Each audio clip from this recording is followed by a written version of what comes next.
Hasta la clase pasada estábamos resolviendo un ejercicio, un ejemplo con el método de corriente continua. Ahora voy a continuar con ese ejercicio. Por favor, me confirman si me escuchan correctamente.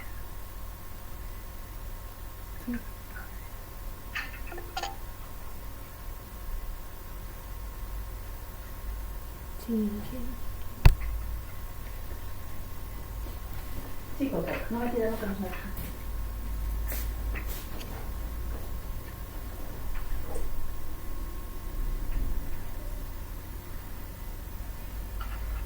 Hola, ¿pueden ver mi pantalla?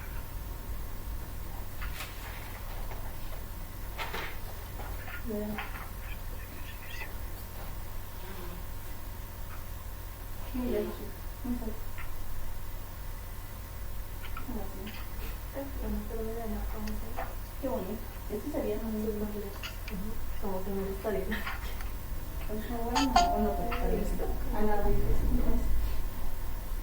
¿Cuánto será el resultado, no? Es que es verdad, eso no es... Hola, ¿me escuchan? Sí, ¿cómo es así?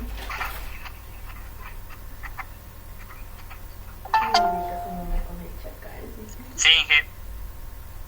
Excelente, buenas tardes. Empecemos con la clase. Hasta la clase pasada estábamos viendo el método de corriente continua. Hemos resuelto varias partes ya del ejercicio. Nos faltaría básicamente la conclusión. Voy a mostrar en este momento dónde estábamos.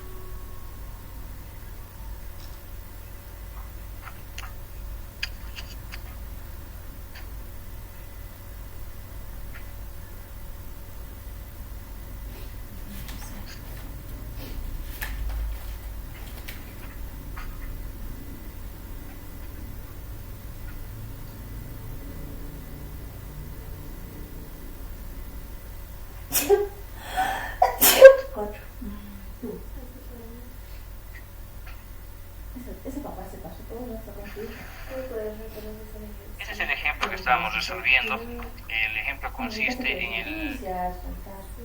el ejercicio de 4 barras del autor William Stevenson. Está en la página 317 de su libro. El sistema de potencia es básicamente el mismo. Es un sistema que consta de 4 barras, tiene 4 líneas de transmisión y de acuerdo a los pasos que vimos previamente, para la solución solo se necesita los siguientes pasos. En este caso, uno de los primeros pasos es determinar lo que es la potencia de inyección especificada. Eso corresponde a la generación menos carga. Eso es un dato, es muy fácil de determinar. Básicamente es un cálculo aritmético. Después, la ecuación que tenemos ahí abajo nos muestra cuál es la relación que existe entre la potencia de inyección y los ángulos. Es una relación lineal que va directamente a permitirnos calcular lo que son los ángulos. Es decir, una vez que nosotros conocemos las potencias de inyección especificadas, nosotros multiplicamos por esta variante del V-bus, de la matriz V-bus, podemos determinar los ángulos de este sistema de ecuaciones. Es un sistema de ecuaciones lineal. ¿Cómo se determina el V-bus? Para el V-bus existe una forma rápida de determinarlo, que es la propuesta por este autor, el autor Hassan Seifi. Nos muestra que la matriz incidencia, la matriz a la cual él denomina la matriz A, que básicamente contiene la información de las líneas y las barras. En la información de las líneas se debe enumerar todas las líneas que ustedes tengan en el sistema. En este cuadro tenemos 4 líneas, la línea que conecta las barras 1 con 2, 1 con 3, 2 con 4 y 3 con 4. Y finalmente tenemos lo que es las barras en las columnas, desde la primera barra a la última barra. En este caso particular resulta en una matriz cuadrada, pero no necesariamente se da eso en todos los sistemas. En realidad puede tener cualquier dimensión. ¿Cuál es la característica de esta matriz de incidencia? La característica es que en la barra envío ustedes se les asigna un valor de 1, en la barra recibo se les asigna un valor de menos 1. Acá, como vemos, la línea conecta los nodos 1 con 2 y se le está asignando el sentido positivo que va de 1 hacia 2. Por ese motivo 1 la barra 1 está con un valor 1 positivo y la barra 2 tiene un valor 1 negativo. Lo mismo pasa con el resto de las demás líneas. La barra 1 con 3, en las posiciones asociadas a la barra 1 y a la barra 3 tenemos el 1 positivo y el menos 1 para indicar que ese es el residuo. Esa matriz se debe transponer, ahí obtenemos la matriz A transpuesta y la matriz Y primitiva. La matriz Y primitiva no es nada más que 1 sobre la reactancia de línea de IAJ. Este es el valor que tendría la susceptancia. Si ustedes multiplican estas tres matrices, lo que van a obtener es el B-bus. Pero acá hay que tener cuidado, el B-bus, este no es el mismo que el B-bus del método Newton-Raphson. El método Newton-Raphson toma en cuenta los elementos shunt, en este caso no se toma en cuenta.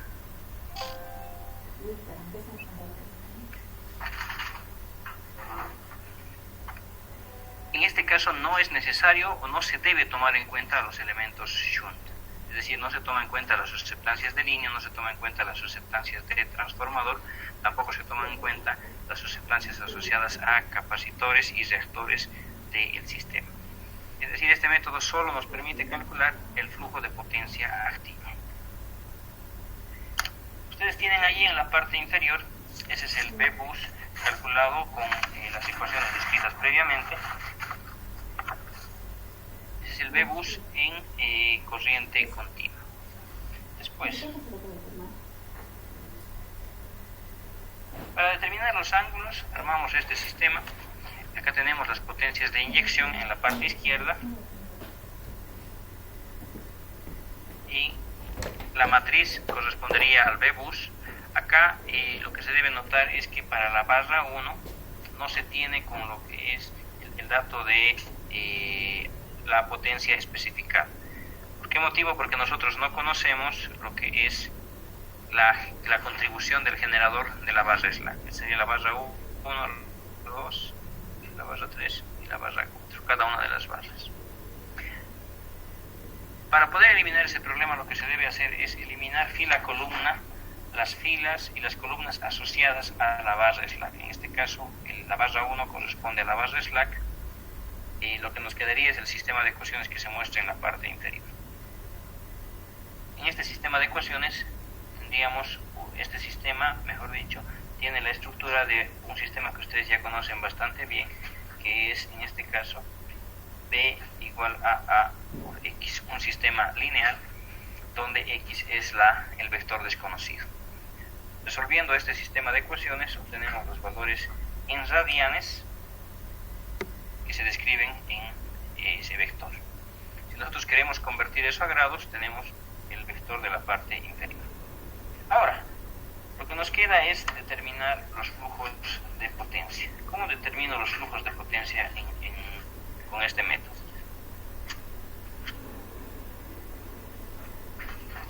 Para poder determinar los flujos de potencia existe una fórmula que es la siguiente, que nos dice que el vector de las potencias activas de flujo es solamente potencia activa porque este método ignora la potencia reactiva.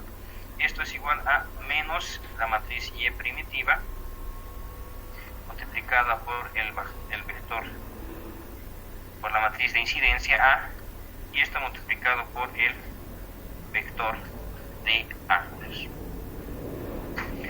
¿Cuáles serían estos elementos? Estos elementos son los siguientes. Tenemos acá la potencia activa de flujo, va a ser igual a la matriz Y primitiva. La matriz Y primitiva la hemos calculado en una clase anterior y sería la siguiente, esta que está acá. La matriz Y primitiva contiene únicamente el inverso de las reactancias. Voy a copiar esto.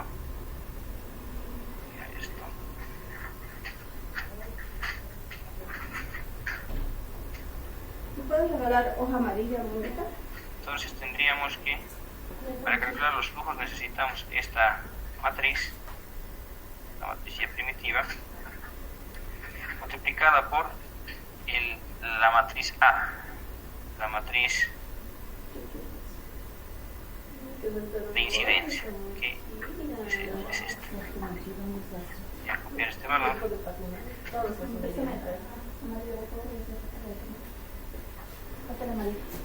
Debo multiplicar esas dos matrices y finalmente debo multiplicar esto por el vector de los ángulos. Ese vector de ángulos es el que acabamos de calcular en un paso anterior. Voy a copiar ese valor.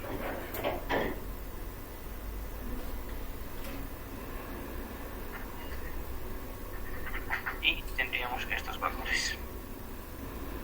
Acá la diferencia, pero, es que este vector estaría incompleto. Está manejando solamente los ángulos desde el nodo 2 hasta el nodo y hasta el último nodo. ¿Qué hacemos? Lo que se hace es completar este vector con el ángulo del nodo faltante. Tendríamos el ángulo 1. Si verificamos lo que es la dimensionalidad para ver si se puede resolver, acá tendríamos los siguientes valores. Acá tendríamos una matriz con dimensiones 4×4. Acá tendríamos una matriz 4×4. Acá tendríamos un vector 4×1. Se cumple que el número de filas y columnas es tal que nos permite realizar esta operación. Entonces, realizando ya las operaciones, tendríamos lo siguiente. Acá, este valor que tenemos para el vector de ángulos está en grados. Ya les comenté previamente que cuando se realiza operaciones con ángulos no se puede trabajar en grados. Esta información no me sirve. Sí o sí tiene que ser en radianes. Voy a dejar acá. El vector en radianes es este.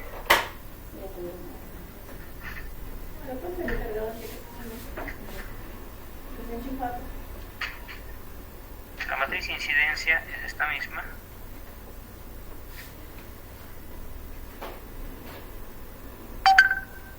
Y finalmente lo que es la inversa de los valores de las habitancias de las líneas serían las siguientes. Si ustedes calculan esos valores, tendríamos que esto va a ser igual a 19.8412. Acá es importante ver que solo tenemos elementos en la diagonal, el resto de los elementos son nulos. Tendríamos 26.8817. Acá la línea 2,4, tendríamos acá 26.8817. Finalmente acá tendríamos el valor de 15.7232. Lo que quiero que recuerden es que esto corresponde a las líneas.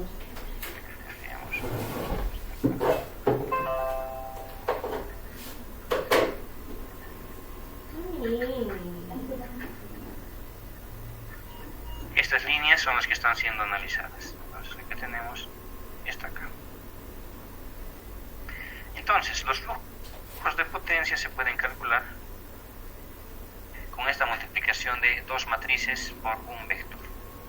Si nosotros vemos la potencia de flujo en una línea de transmisión, para este ejercicio tenemos los siguientes valores. Tenemos el valor de la potencia en línea de 1 hacia 2 va a ser igual a 0.36667. Acá la potencia en la línea de 1 a 3 tendría un valor de 0.9532. Acá la potencia en la línea de 2 a 4 y finalmente la potencia en la línea de 3 a 4. Menos 1.3332 y acá tenemos un valor de menos 1.0467. Unidades, esto estaría por unidad base 100. Si quiero la respectiva potencia en megas, debemos multiplicar esto por la potencia base, que sería 100 MVA en este caso particular. Como ustedes verán, el cálculo de un flujo de potencia por el método de corriente continua es bastante simple.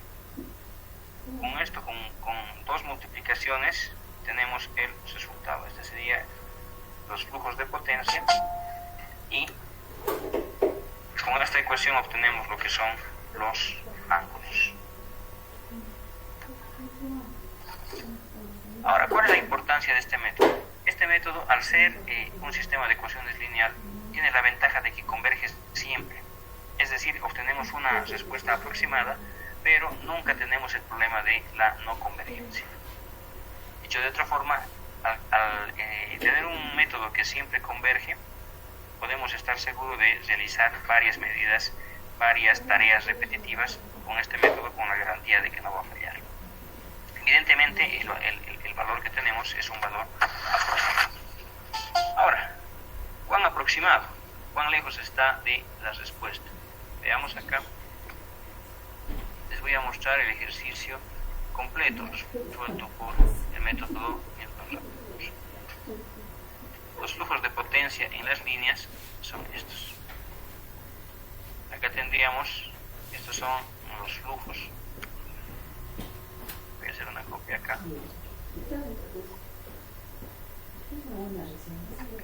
Esos son los flujos de potencia con estos sentidos para cada una de las líneas.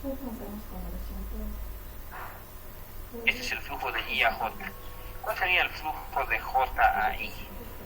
El inverso, el negativo de este valor. Y acá el método de corriente, el método Newton-Raphson, tiene ambos sentidos. Nos permite calcular una diferencia entre cada uno de ellos. Este sería el método Newton-Raphson.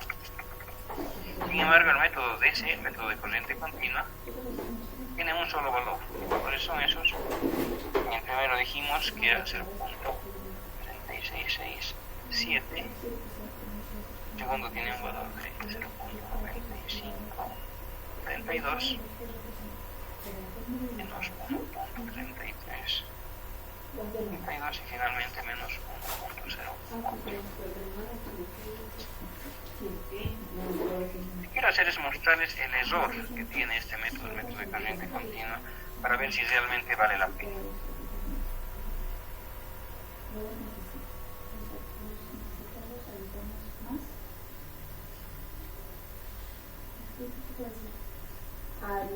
Así tenemos un solo valor. El otro extremo tiene el valor negativo, sería menos esto. Ahora sí. Ahora, nosotros sacamos la diferencia y finalmente se compara esto contra el valor exacto. Digamos que esto va a ser esto. Entonces esto. Dividido entre el valor exacto. Observen. Esos son los errores en por unidad, pero estos serían los errores en porcentaje. Estamos viendo que es muy importante. El método Newton-Raphson, el método de corriente continua, está cometiendo un error de aproximadamente el 5.2% con respecto al método Newton-Raphson. El método de corriente continua nos permite realizar el cálculo muy rápidamente y con la garantía de que no va a fallar. En cambio, el método de Newton-Raphson completo nos permite un valor exacto, pero ese valor exacto requiere de iteraciones, requiere de una convergencia, la cual no siempre se da. En algunos casos se tiene un problema de convergencia. Después de varias iteraciones, el error, en lugar de reducir, comienza a incrementarse o no entra dentro del valor aceptable. Entonces, esta es la ventaja de este método y, como ustedes verán, el error es aceptable. ¿Alguna duda con respecto a este método de corriente continua?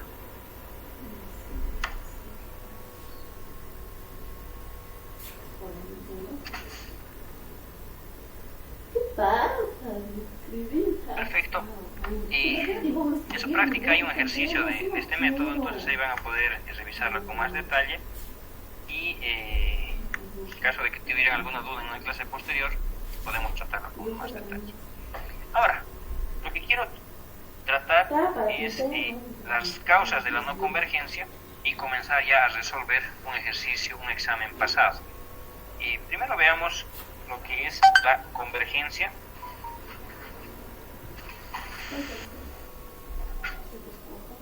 y la no convergencia. Ya se pasó.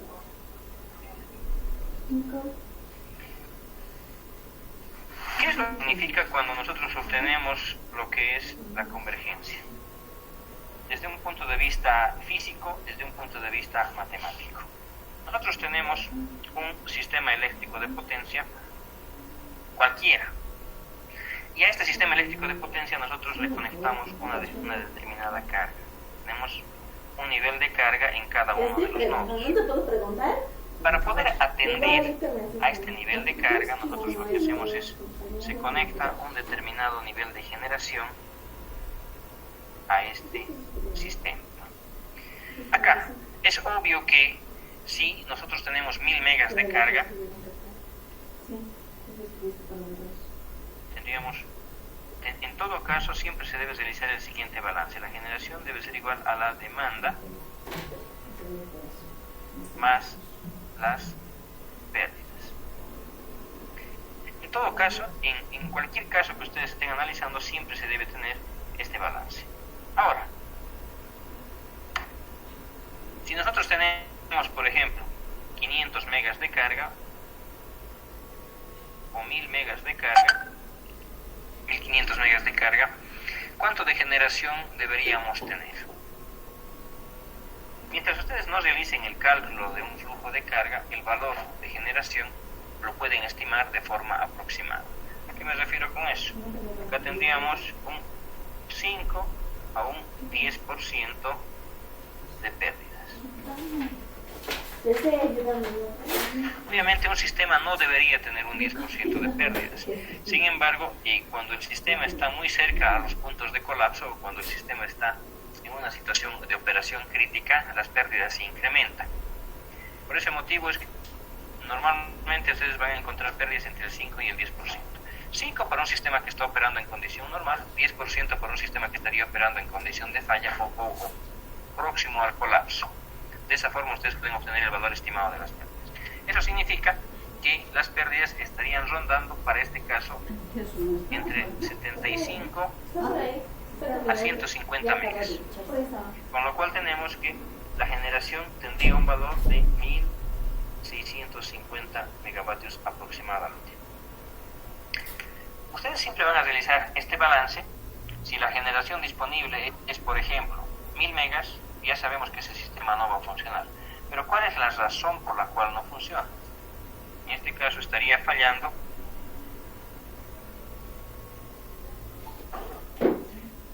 la primera razón es por falta de generación. Cuando nosotros analizamos un flujo de carga, lo que se está revisando es lo siguiente. Se revisa que en cada uno de los nodos de generación la inyección cumpla con lo siguiente. Tenemos acá la generación, la carga, una barra cualquiera, y a esa barra se conectan varias líneas de transmisión. Acá estaríamos cumpliendo que la corriente de generación, la corriente de la carga y la corriente de la inyección, la corriente de inyección especificada es la diferencia entre la corriente de generación menos la corriente de la carga. En el lado derecho nosotros tenemos la contribución de la red, las corrientes que fluyen a través de cada uno de los elementos de transmisión o transformación. En el lado derecho nosotros podemos calcular esa corriente como la corriente de inyección calculada. Para esta variable nosotros hemos utilizado la variable I sub k. Al igual que este análisis que se está realizando con corrientes, podemos realizar ese mismo análisis con lo que son potencias. Cuando el problema converge, estas dos corrientes se igualan. Eso es lo que significa la convergencia. La convergencia significa que la red, en este caso la red, voy a completar los valores con potencia. Acá tendríamos la potencia S sub k es igual a la potencia especificada. Esta es la ecuación que es más importante para nosotros porque nos está dando el significado físico de una convergencia. Entonces, la igual obtiene únicamente cuando el sistema converge. Entonces, ¿qué es lo que nos dicen las ecuaciones? Las ecuaciones nos dicen que cuando el sistema converge, existe un vector de tensiones que permite trabajar con esta red, con esta generación y con esta carga. Repito, cuando el sistema converge, existe un punto de operación que permite abastecer la demanda con esa generación y con esa red. Dicho de otra forma, cuando el sistema no converge, entonces no existe un vector de tensiones que nos permita hacer ese trabajo. No existe un vector de tensiones que permita trabajar con esta generación, con esta demanda o con esta red. Entonces, cuando ustedes obtengan un problema de no convergencia, las razones pueden ser las siguientes. Primero, es falta de generación. Segundo, es exceso de demanda. Y tercero, son falencias en la red de transporte.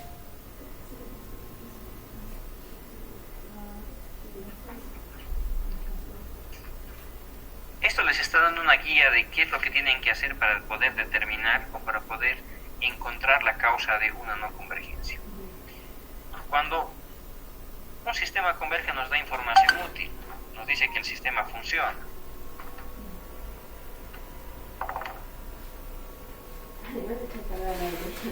Pero cuando un sistema no converge, también nos da información que es útil y para mí es mucho más importante cuando no converge. ¿Por qué motivo? Porque nos está diciendo que un sistema no funciona.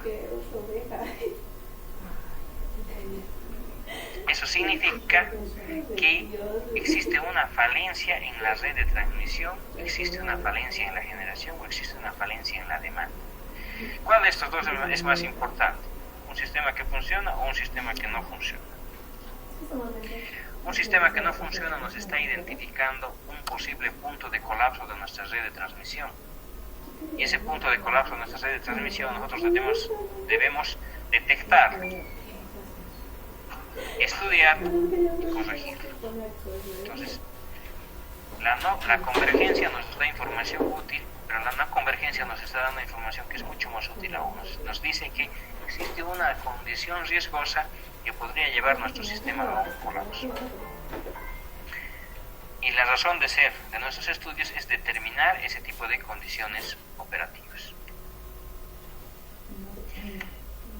Ya como trucos, ustedes con la vida profesional van a determinar, van a poder realizar sus estudios. Y yo les adelanto en qué condiciones un sistema no funciona. Primero, la condición típica en la cual un sistema no funciona es tener un transformador sobrecargado. Es una sobrecarga en un transformador. Esta es la razón número 1 de pérdidas de convergencia. Si ustedes observan cualquier sistema eléctrico de potencia, cualquier flujo de carga, yo les pido que hagan un ejercicio. Sobrecarguen cualquier transformador al 110%, no, al 130, al 140%. No converge. Eso nos está mostrando lo delicado que es el flujo de potencia reactiva. Y acá podemos sacar la segunda razón por la cual un sistema no converge. Son deficiencias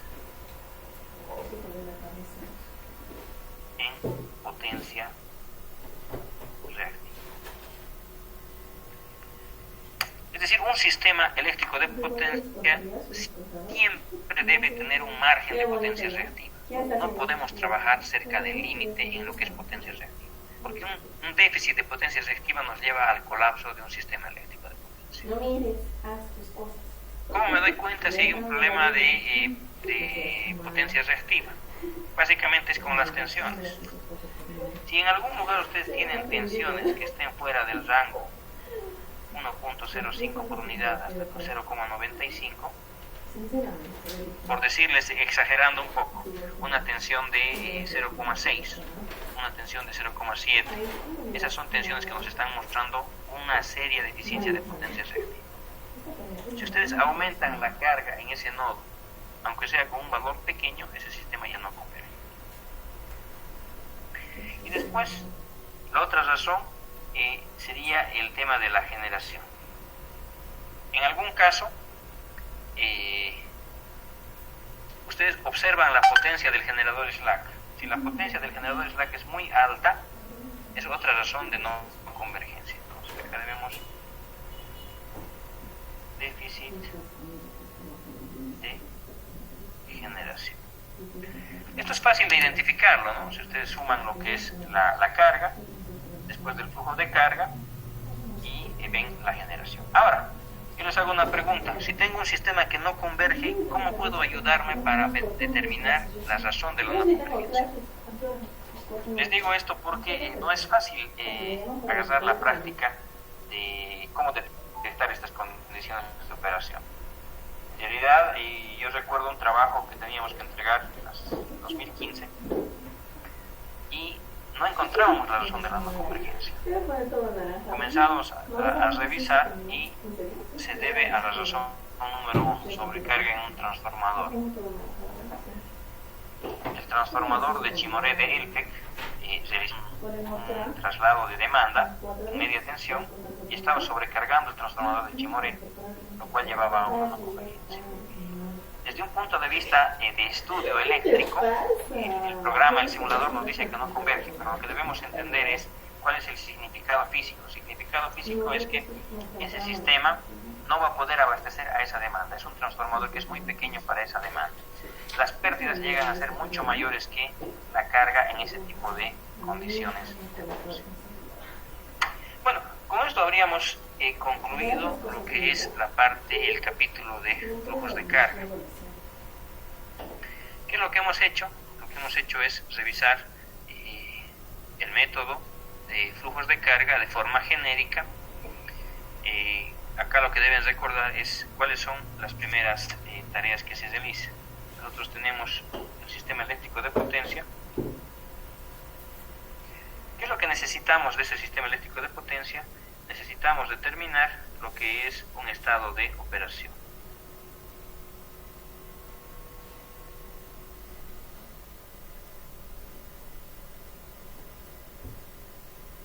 Ese estado de operación, de forma simplificada, está representado por el vector de tensiones. Es decir, si ustedes conocen el vector de tensiones, conozco el estado de operación de un determinado sistema. ¿Qué es lo que se hace para resolver este sistema eléctrico de potencia? Lo primero que hacemos es realizar una conversión A por unidad.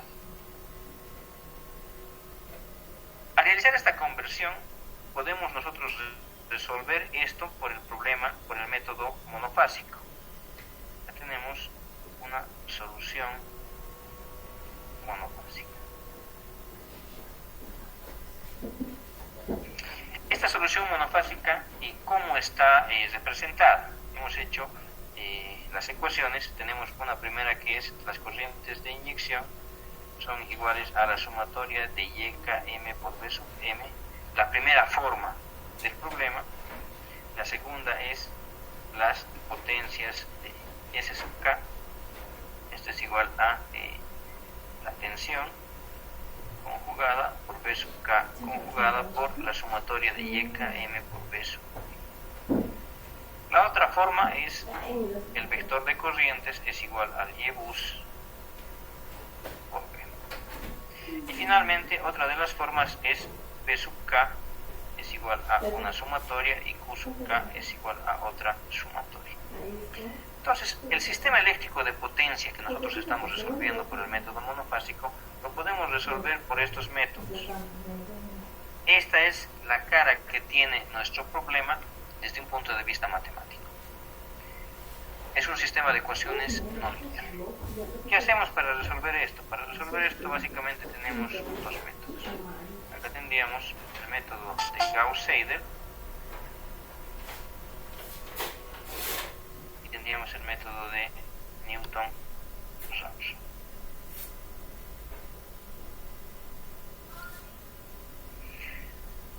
Cada uno de los métodos tiene sus ventajas, desventajas y sus características. En el primer caso, el método Gauss-Seidel es muy eficiente para máquinas con poca memoria. El método Newton-Raphson es muy rápido. Pero en ambos casos, lo que hacen ambos métodos es determinan este vector de tensiones. Y una vez que tenemos el vector de tensiones, ya se hacen los cálculos algebraicos, que son lo que son las pérdidas, que son los flujos, que son las corrientes y los porcentajes de carga.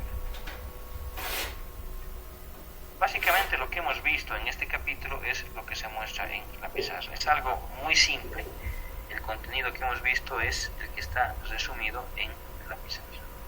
Nosotros queremos resolver o determinar el estado de operación de una red. El estado de operación se define por dos cosas. La parte básica y fundamental es conocer las tensiones. Si conozco las tensiones, conozco el estado de operación. Tal es así que el cálculo es algebraico para determinar flujos, pérdidas, corrientes y porcentaje de carga. ¿Alguna duda con respecto a lo que hemos visto ahora de flujos de potencia? Con esto estaríamos concluyendo el capítulo de flujos de potencia y voy a subir una práctica al Classroom, la cual ustedes tienen que resolver. La solución va a ser grupal, grupos de hasta 5 personas. Un porcentaje en la evaluación va a ser defendido de forma grupal con la presentación del documento y va a haber una evaluación individual, la cual cada uno de ustedes va a resolver utilizando un formulario de Google Forms. De esa forma ustedes van a obtener un puntaje sobre el primer parcial. ¿Alguna duda con respecto a el capítulo de flujos de carga?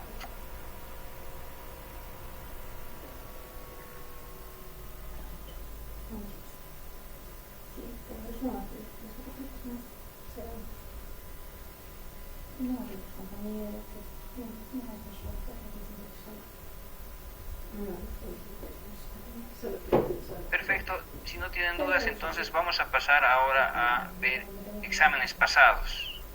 Y con la solución de exámenes pasados ya estaríamos en una parte avanzada para poder dar ya el primer parcial. Hoy vamos a ver un examen pasado. Si no tienen dudas, ya podemos estar fecha de examen y también las fechas de las prácticas. A ver. Acá tengo un examen pasado. Está acá. Lo que quiero que se familiaricen es con el estilo del examen. El examen pretende que ustedes puedan calcular solamente pequeños pedazos de un algoritmo.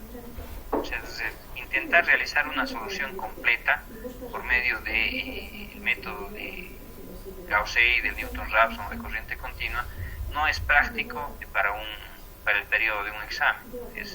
Como ustedes se habrán dado cuenta, existe gran cantidad de cálculos que uno debe realizar para poder determinar un flujo de carga. Sin embargo, lo que sí se puede hacer es preguntar cosas puntuales. ¿Me confirman, por favor, que están viendo mi pantalla? ¿Se visualiza el examen? Sí, se ve. Este es un examen de una gestión pasada y las premisas del examen. Todo lo que está en esa hoja es un dato. O sea, cualquier valor que ustedes encuentren en la hoja lo pueden utilizar como un dato. Normalmente lo que yo hago es quito lo que son los elementos que les estoy pidiendo que calculen. Empecemos con este examen. En la página web del curso existen exámenes pasados. Entonces ustedes ya ahí pueden ver y resolverlos. Este es otro examen que no está en la página web, pero lo voy a subir más tarde. Pregunta número 1.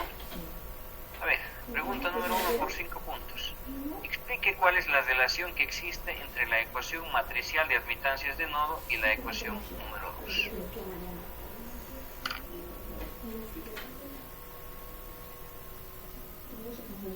Acá tendríamos el examen, voy a ir resolviéndolo conjuntamente con ustedes.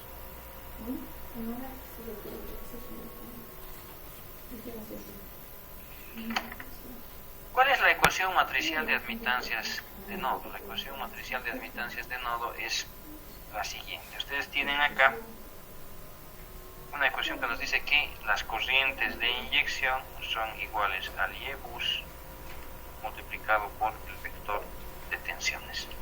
Esta es la ecuación matricial de admitancias de nodo para el sistema eléctrico, para cualquier sistema eléctrico de potencia. Y la ecuación número 1 es, de acuerdo a los datos del ejercicio, la siguiente. Esta sería la pregunta número 1. Acá tendríamos que delta ángulo, delta tensión, multiplicado por HNJL a la inversa. Esto multiplicado por lo que es delta P, delta A. Esta es la pregunta, la que está en el lapizazo. ¿Cuál es la relación que existe entre ambas ecuaciones? ¿Qué es lo que las une? Lo que podemos decir es que la ecuación matricial de admitancias de nodo lo que hace es representa el modelo, representa a cualquier sistema eléctrico de potencia. Es un sistema de ecuaciones no lineal. Esto es no lineal. ¿Cuál es la relación que existe con la ecuación número 2? ¿Cómo hemos llegado a esa ecuación? Primero, si ustedes observan, ¿qué es esa ecuación? Esa ecuación lo que nos está mostrando es, de forma compacta, lo siguiente. Nos dice que la variación en ángulo, la variación en la tensión, multiplicada por H, N, J y L, esto es igual a delta P, delta P. Básicamente esta ecuación, la que está en color verde, nos está mostrando que es el mismo sistema de ecuaciones, es este sistema de ecuaciones, pero expresado de forma lineal. Este sistema de ecuaciones representa al sistema de ecuaciones de un sistema eléctrico de potencia en su versión lineal. ¿Cómo hemos llegado a esta versión lineal? Lo que se hace es, se aplica una linealización por series de Taylor, aplicando conceptos de derivadas, etc. ¿No es cierto? Básicamente esa es la relación que existe. La de la izquierda es la forma completa, la de la derecha es la forma linealizada, la cual se ha linealizado por series de Taylor aplicando conceptos de cálculo. Siguiente pregunta. Pregunta número 2. En el método Gauss-Seidel explique qué es el factor de aceleración y cuál es el principio de su utilización. Por 10 puntos. ¿Qué es el factor de aceleración? ¿Cómo lo utilizamos? ¿Por qué lo utilizamos? ¿Sirve o no sirve? A ver qué recuerdan de lo que hemos visto en el capítulo de el método Gauss-Seidel. Acá tendríamos 2. Este es el factor de aceleración. El factor de aceleración dijimos que representa una forma de mejorar la velocidad de convergencia del método Gauss-Seidel. Nosotros tenemos acá un vector B en la iteración K-1, un vector conocido. El método Gauss-Seidel lo que hace es, nos permite determinar un vector que es mejor que ese. Este es el vector de la iteración K. Si yo tengo dos vectores y el vector b sub k en teoría es mejor que el vector b en la iteración k-1, lo que tenemos acá nosotros es que esta diferencia, este delta b, representa la corrección. La pregunta, ¿qué es lo que pasa si nosotros exageramos esa corrección? Es decir, utilizamos el valor alfa por delta b, donde alfa es un valor real. Si yo multiplico un valor real mayor a 1 por cualquier vector, lo que obtenemos es el vector con la misma dirección y sentido, pero más grande, ¿no es cierto? Conceptualmente hablando, estamos exagerando el tamaño de la corrección. Al exagerar el tamaño de la corrección, nosotros tendríamos un vector que en teoría es mejor que b sub k. A ese vector se le denomina el vector acelerado. Este es el vector b sub k acelerado. Ese es el principio de funcionamiento del factor de aceleración. Ahora, ¿cuáles son los cálculos? Si observamos acá estos tres vectores, el vector verde, el vector azul y el vector naranja, nosotros tenemos lo siguiente. Tendríamos que la corrección al vector de estado en la iteración k, es decir, delta b sub k, esto se puede calcular como este vector, se lo calcula como la diferencia de dos vectores, punta menos cola. Estaríamos hablando de la tensión en el nodo K menos la tensión en el nodo K-1. Ahora, observando también este diagrama, nosotros podemos decir lo siguiente. Nosotros podemos decir que la tensión en la iteración K del vector acelerado se puede calcular como, observen, el vector morado aquí es igual a, vector punta menos vector cola. Estamos hablando de, en este caso es al revés. El vector acelerado va a ser la suma de dos vectores. Este el vector azul más el vector morado. Entonces tendríamos que esto va a ser tensión en la iteración K-1. Algo que no debemos olvidar es que todas estas tensiones son fasores, ¿no es cierto? Más alfa multiplicado por delta B en la iteración K. Esto lo voy a corregir.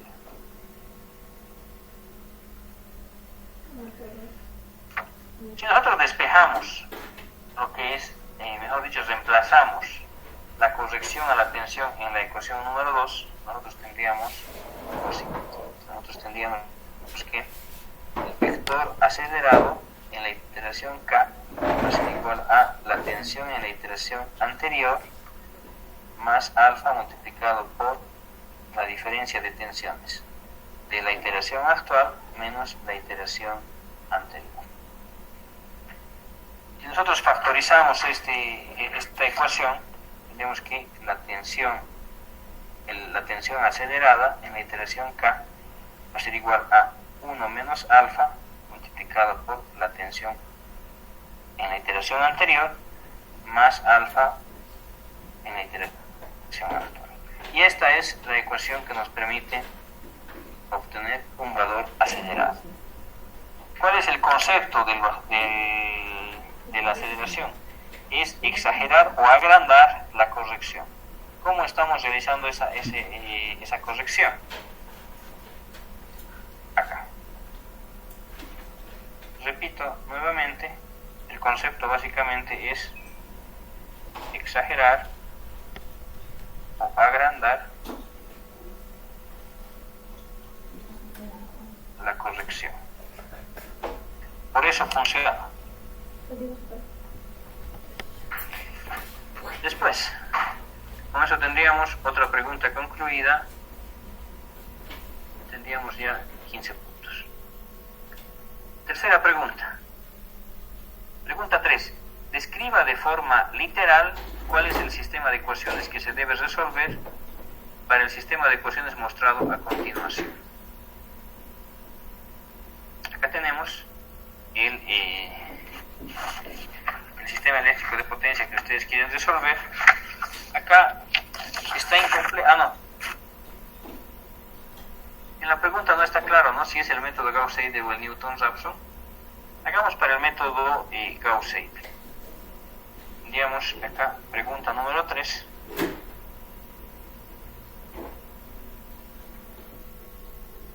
¿Cuáles serían las ecuaciones literales que necesito para resolver este sistema eléctrico de potencia?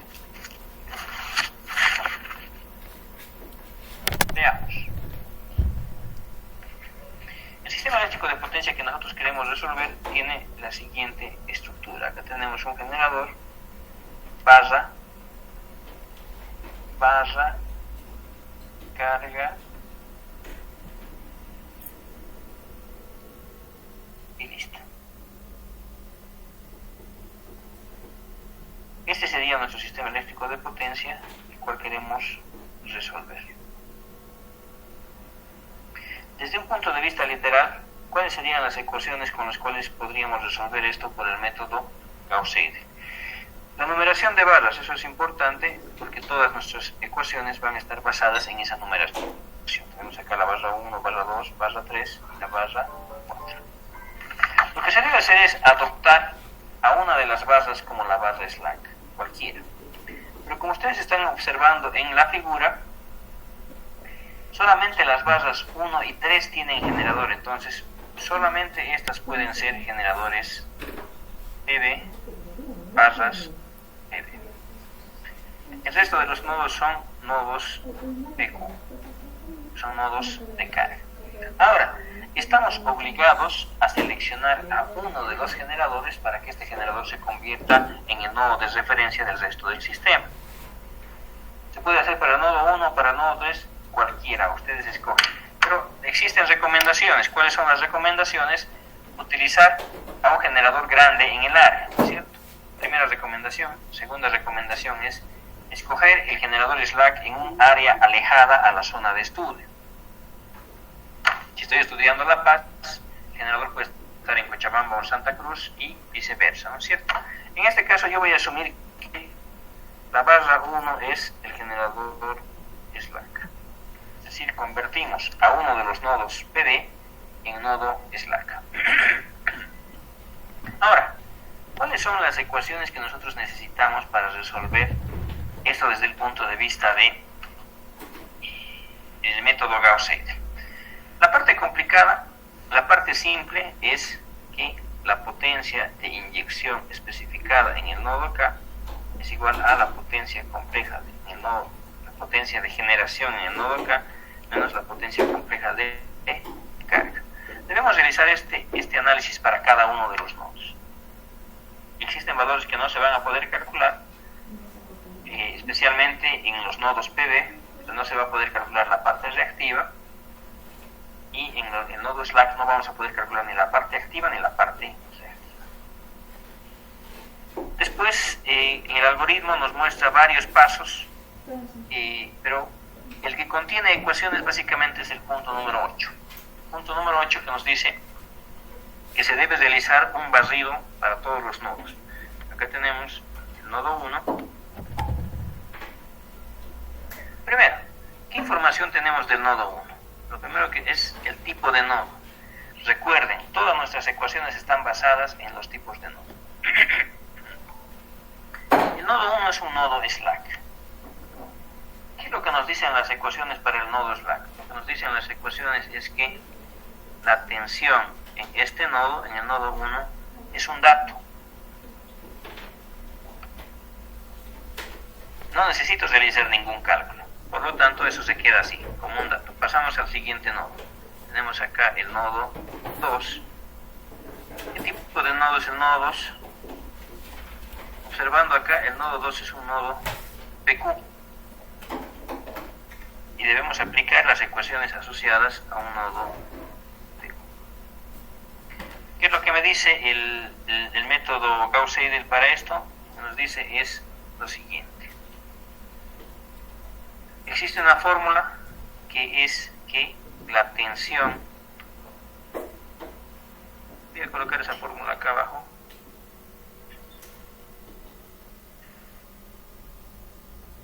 lo primero que se se debe hacer es determinar la corrección al vector del nodo 2.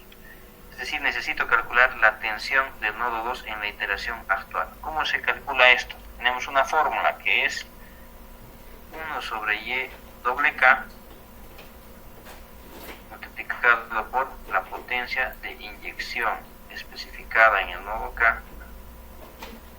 Este valor tiene que estar conjugado, dividido entre la tensión de este nodo, del nodo k, que tiene que estar conjugado, menos dos sumatorias, ¿no es cierto? La sumatoria de y y j por b sub j y j por b sub j. Acá tengo un error, está faltándome lo que es la sumatoria.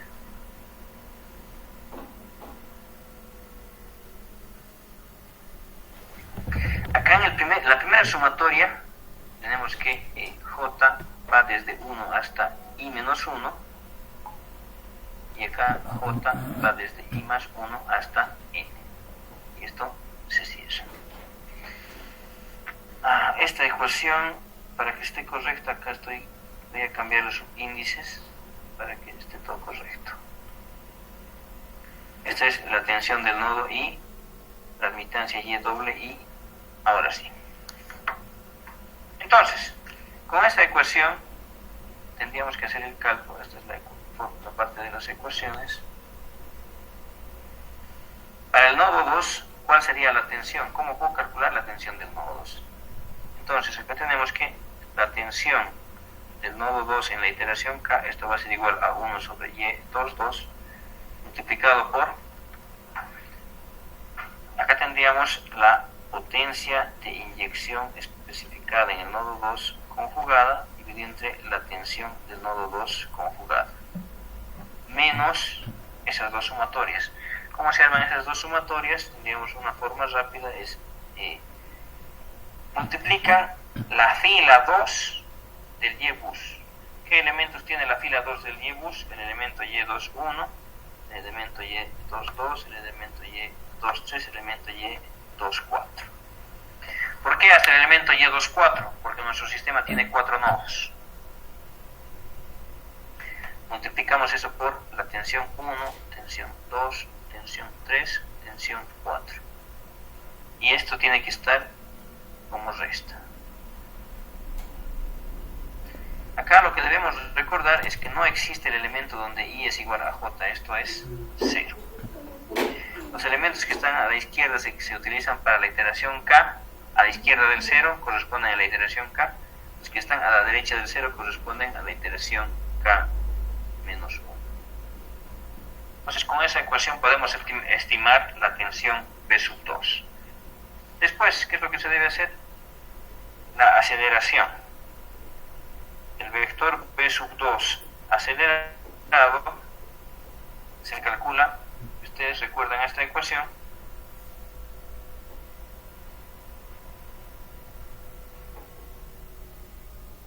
esta fórmula nos permite calcular el vector acelerado, que es el vector acelerado de un nodo es igual a 1 menos alfa por la tensión de la iteración anterior más alfa por la iteración actual, ¿no es cierto?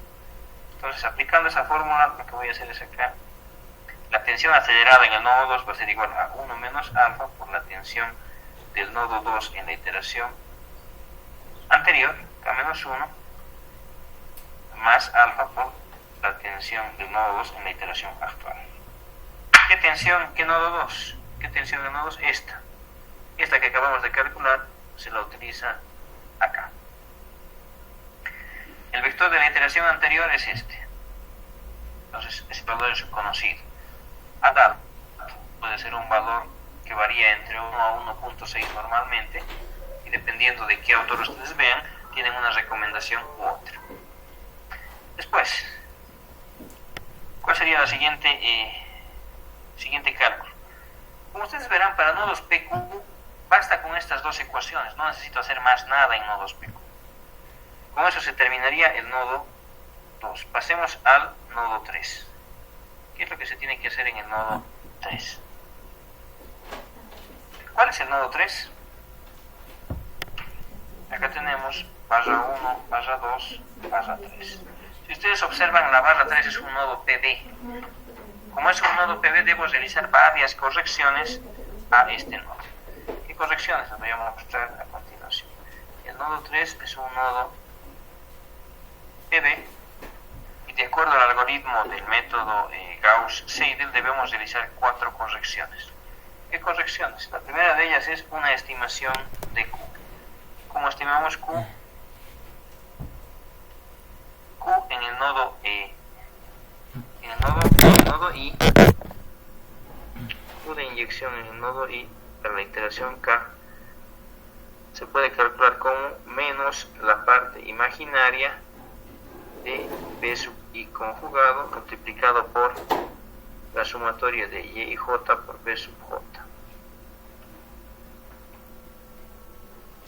Es la primera de las ecuaciones del método Gauss-Seidel. ¿Qué es lo que nosotros necesitamos? Necesitamos la potencia de inyección en el nodo 3 en la iteración K. Y esto se calcula como menos la parte imaginaria de lo siguiente. Lo que está ahí adentro nos muestra que esto es B sub 3, la tensión en el nodo en el cual están interesados, conjugada, multiplicado por esa sumatoria. Esa sumatoria de Y y J por B sub J, lo que nos muestra es que J varía desde 1 hasta N, donde N es el número de nodos. Para este caso particular, una forma rápida de armar esto desde un punto de vista memotécnico es copiar la fila del Y-bus. ¿Qué fila? La fila 3, porque estamos analizando ese nodo. Entonces, ¿qué me dice el Y-bus? Es Y31, Y32, Y33, Y34. Y eso debemos multiplicar por lo que es la tensión, por B sub 1, por B sub 2, por B sub 3, por B sub 4. Y cerramos llaves. Esa sería otra de las ecuaciones que necesitamos para resolver este ejercicio. Esta de acá es una fórmula. Y para el examen yo tengo un formulario oficial que normalmente se utilizaba para el examen presencial. En este caso, como el examen va a ser a domicilio, de todas formas les voy a pasar el formulario para que ustedes lo tengan y tengan de forma compacta todas las fórmulas que nosotros utilizamos en clases. Primera corrección para un nodo PB. Segunda corrección. Una vez que estimamos Q, debemos corregir la tensión al igual que se ha hecho en el nodo 2. ¿Con qué fórmula? Con la misma fórmula B sub I en el nodo K. Utilizando la misma fórmula, ¿cuál sería la tensión en este nodo? Tendríamos que la tensión del nodo 3 en la iteración K, esto va a ser igual a 1 sobre Y33 multiplicado por la potencia de inyección especificada en el nodo 3, esto tiene que estar conjugado, dividido entre la tensión del nodo 3 conjugado, menos esas dos sumatorias. ¿Qué sumatorias? Estas que estoy resaltando con el puntero rojo. Pero esas dos sumatorias se pueden armar fácilmente si ustedes copian el Y-bus, la fila del Y-bus. ¿Qué fila? La fila 3. Entonces, acá tendríamos el Y31, Y32, Y33, Y34. Esto se debe multiplicar por las tensiones. En primer caso, por la tensión del nodo 1, tensión del nodo 2, tensión del nodo 3, tensión del nodo 4. Y esto como resto. Recuerden, estos elementos son todos fasores. El método Gauss-Seidel trabaja específicamente con fasores. Pero acá esta sumatoria lo que nos dice es que no existe el elemento donde I es igual a J. Por lo tanto, este elemento Y33 por B sub 3 no existe. Esto es 0. Ahora, a la izquierda del 0, nosotros debemos utilizar el valor de la iteración K.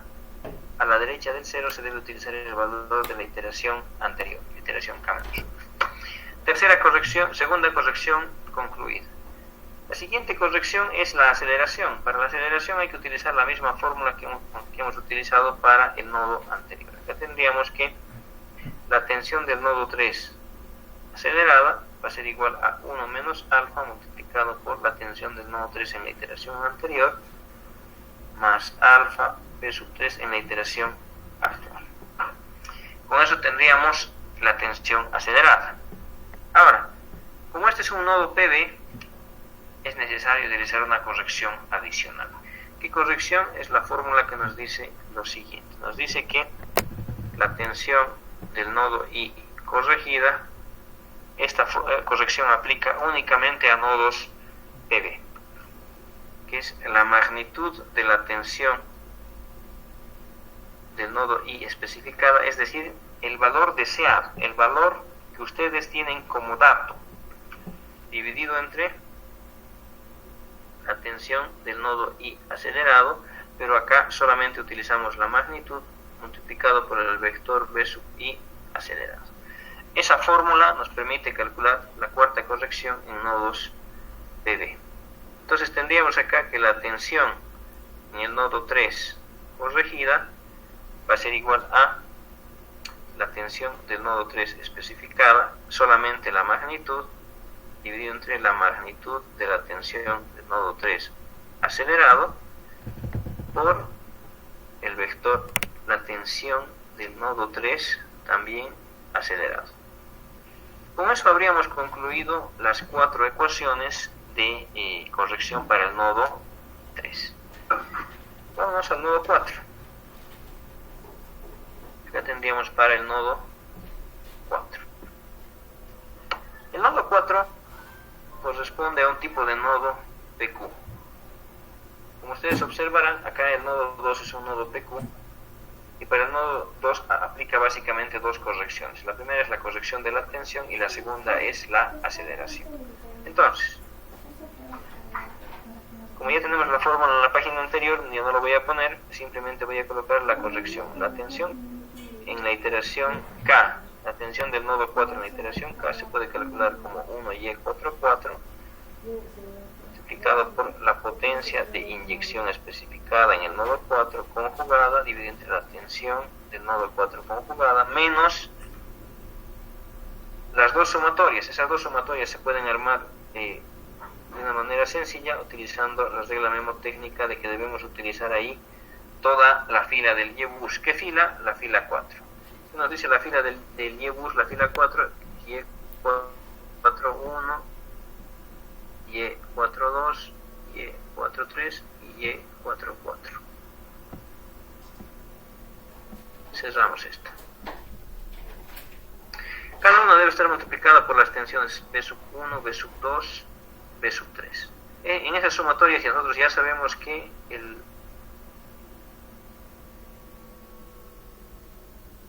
elemento donde I es igual a J no existe, por lo tanto eso es 0. Lo que está a la izquierda del 0 es para la iteración, y con esta fórmula podemos obtener la tensión del nodo 4. Ahora, la tensión del nodo 4 acelerada. ¿Cómo obtengo este valor? Este valor se puede obtener con la fórmula 1 menos alfa por la tensión en este nodo en la iteración anterior, más alfa por la tensión en este nodo en la iteración actual.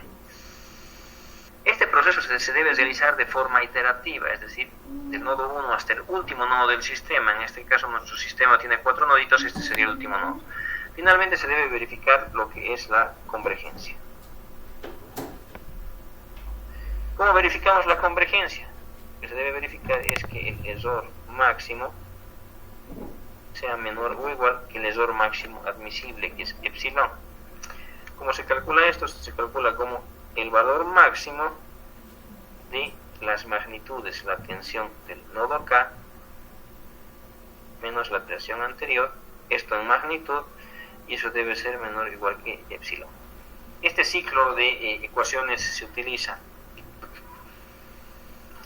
de forma iterativa por varios pasos, varios tensión de nodo en ciclos hasta que converja. Una vez que converja, ya está resuelto esto. Finalmente necesitamos las ecuaciones de flujo de carga. Esto que nos dicen las ecuaciones de flujo de carga, nosotros tenemos una ecuación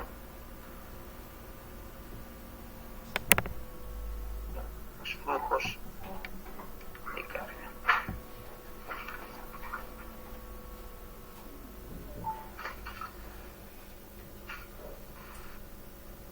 La ecuación de flujos de potencia para el método Gauss-Seidel nos dice que la potencia compleja del flujo de IAJ es igual a la tensión del nodo I multiplicado por la tensión del nodo I menos B sub J por la admitancia de línea de IAJ más la admitancia y shunt de línea de IAJ, esto multiplicado por la tensión del nodo I conjugado. Acá todas estas son admitancias, todos estos son fasores. ¿Cuántas líneas tenemos en este ejercicio? En este ejercicio tenemos, ustedes observan, la línea 1, 2, la línea 2, 4 y la línea 3, 4. Básicamente serían 3 líneas de transmisión. Entonces tendríamos acá que la potencia de flujo de 1 a 2, tenemos la potencia compleja de flujo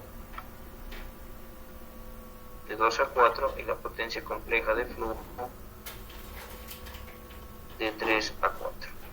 Utilizando esa fórmula, ustedes pueden determinar que la tensión del nodo 1, en este caso B sub 1 menos B sub 2, la admitancia de línea 1 a 2, más la admitancia shunt de línea 1 a 2 dividido entre 2, por la tensión del nodo 1 conjugado.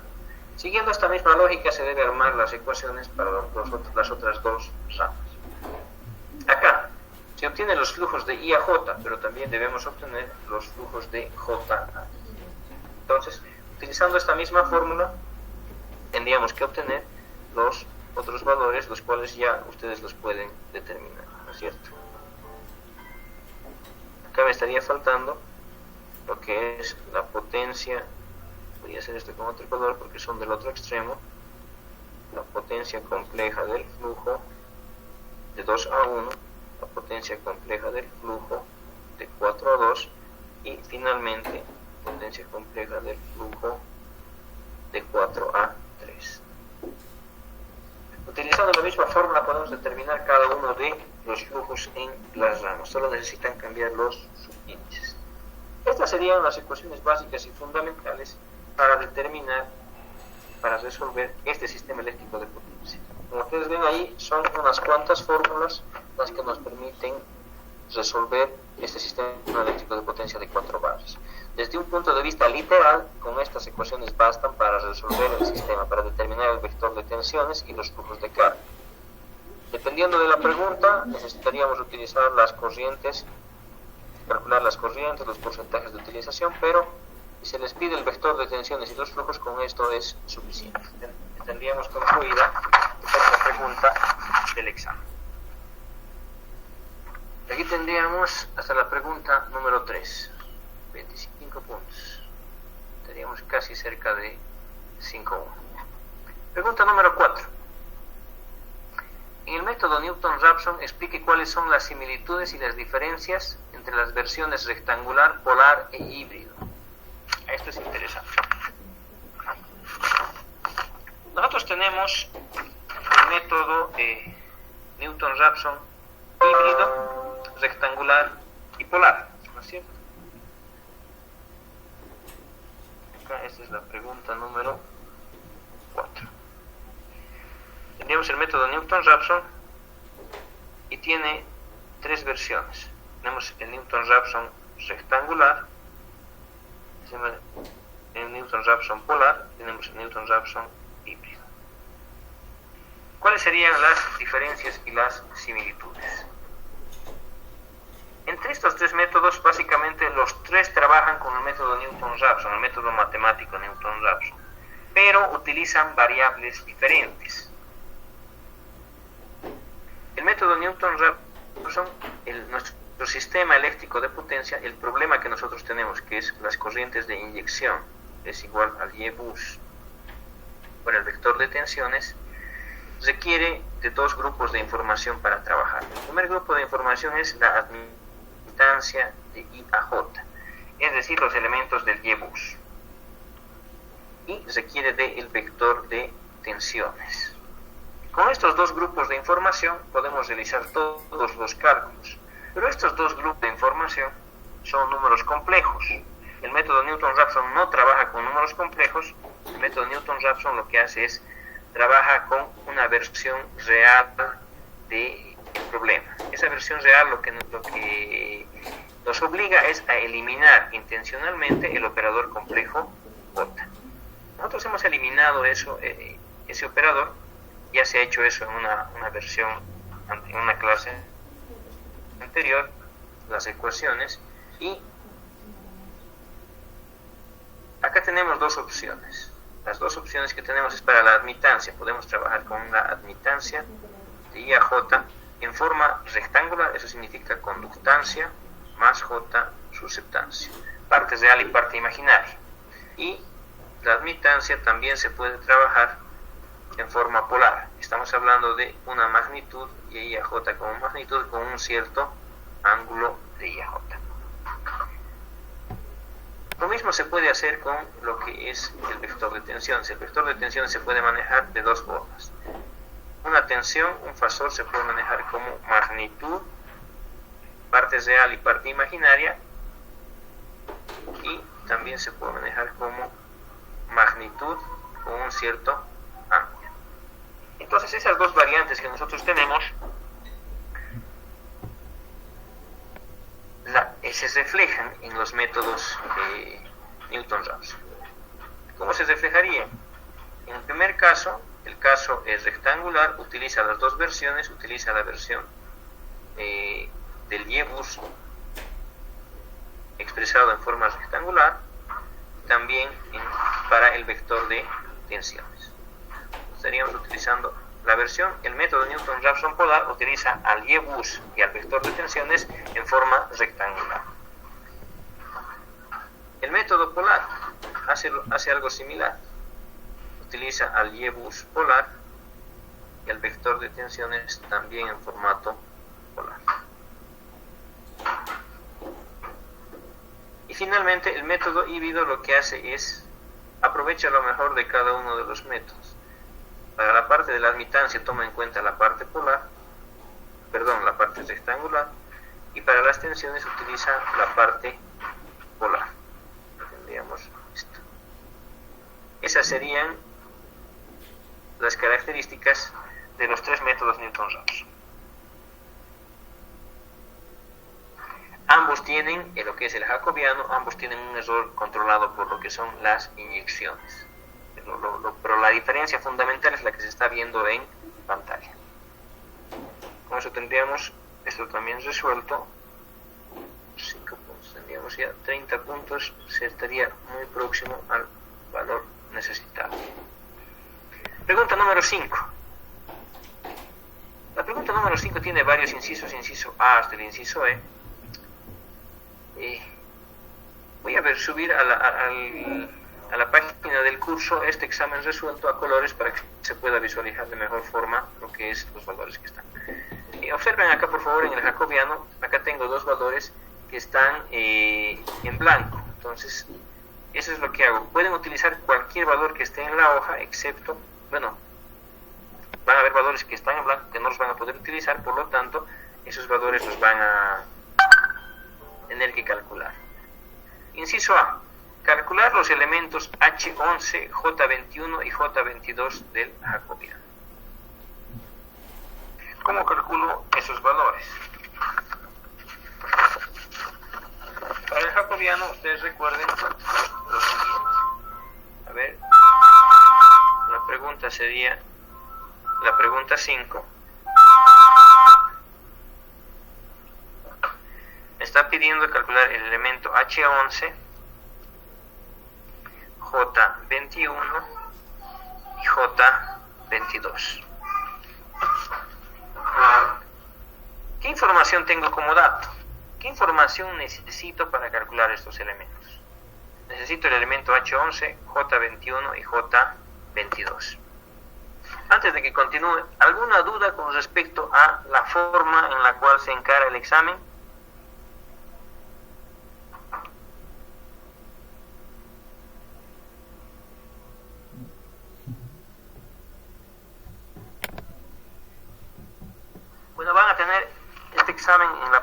del curso y también los exámenes pasados. Ahí pueden revisar con más detalle y ver cuáles son las características. Para eso necesitamos básicamente tres fórmulas. La primera fórmula sería el elemento HK. Nosotros sabemos que esta es la derivada de la potencia activa del nodo K con respecto del ángulo del nodo K. Esto tiene la siguiente forma.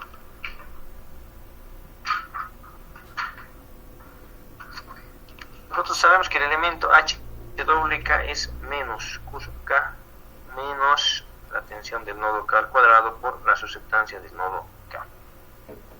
Después necesitamos el elemento JKM. El elemento JKM corresponde a la derivada de la potencia reactiva del nodo K con respecto a el ángulo del nodo M. Esto se calcula como menos B sub K por B sub M multiplicado por GKM por el coseno del ángulo K menos el ángulo M más BKM. Esto lo vamos a mover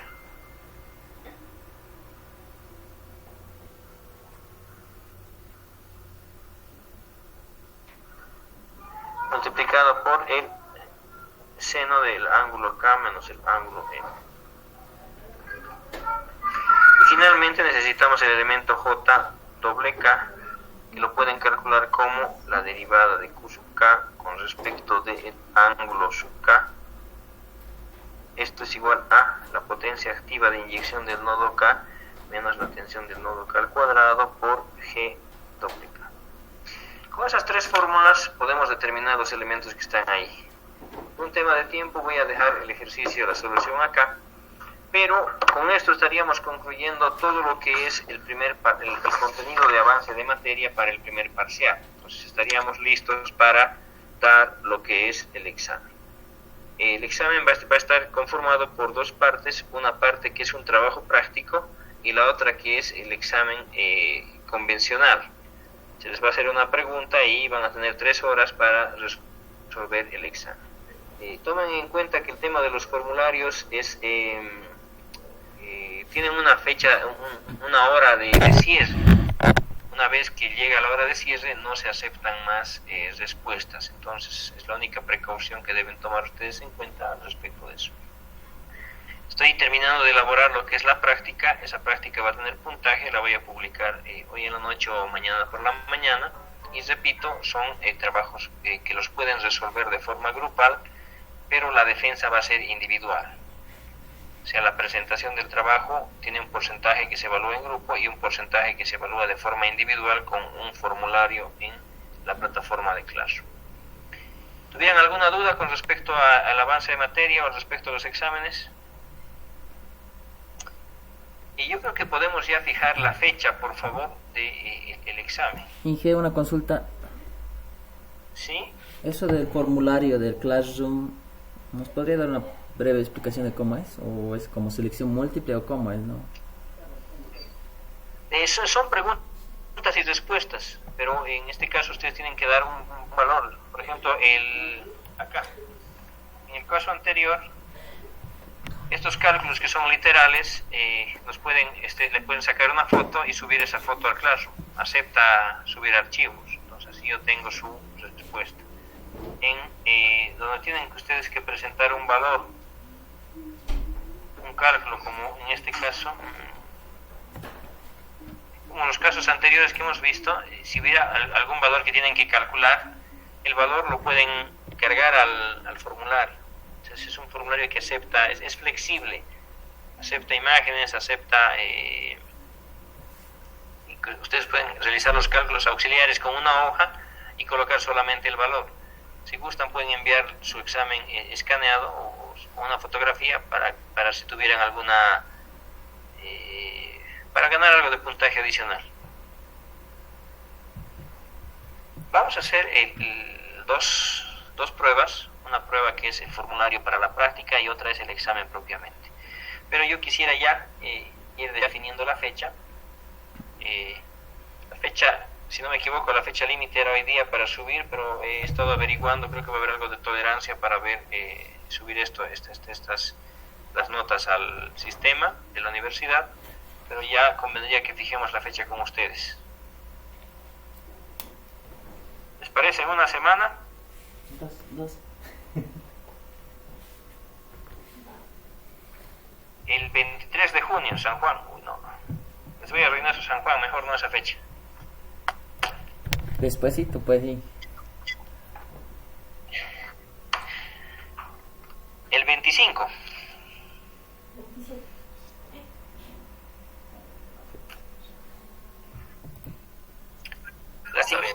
La siguiente clase nosotros vamos a continuar con el avance de materia ya de la segunda parte. La práctica la voy a liberar mañana en la mañana, hoy en la noche o mañana en la mañana, para que ustedes la puedan ver y ya comiencen con los trabajos. Pero el 25, ¿están de acuerdo?